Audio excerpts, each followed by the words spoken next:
Now, some of the other news that's been floating around the place, Lidl launching their antigen test, packs of 5, sold in one day, I think 10,000 packs.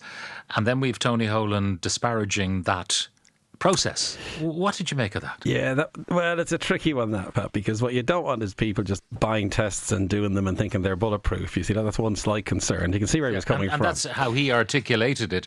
But there are many people who, have been using them for reassurance, for safety. It's one of the tools that's available, and they've been doing it safely. Now they can get a fairly inexpensive version in their local Lidl.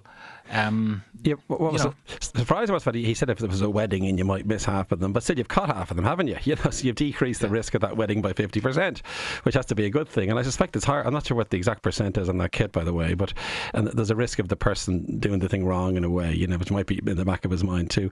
But I think a 50% effect is not bad, is it? Let's face it. And then of course you tell them take a PCR test if you're positive next. It's just a screen, So I think what happened there was Lidl kind of stole a march on the government in a sense. Said, here, we're putting it up to you now. You need to bring your tests out, or at least have a way to make sure testing is possible. So it's an interesting development.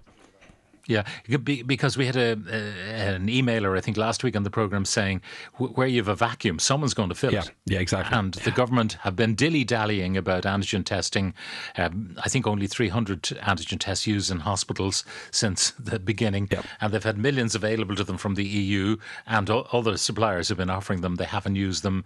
And now they find themselves having a war of words with Lidl, who went on to talk about the science of their particular product and its effectiveness. So... There's a way. Unseemly. There's a way to do it, and it wasn't this way, was it? That's what strikes me.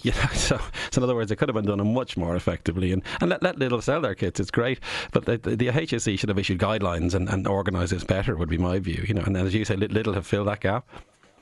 Yeah. I mean, it's not just like, a saliva test. You do have to take your sample from the nostrils or the throat or whatever the instruction on that particular kit is. And then you mix it with a reagent and drop it into a little, like a pregnancy test thing. And then a line appears, a control line, as the substance moves along the material. And that shows that the thing has been effective. And then if you're positive, you're positive. Yeah. They recommend that you do it again if you're positive, and if you're negative, you're fine. But anyway, we'll see what happens next, Pat. Watch. I wonder what's going to happen now. And that kit's been validated by the EU. It's been signed off on. It's got all the correct labelling to say this is a valid kit to use. You see. So let's see what happens next.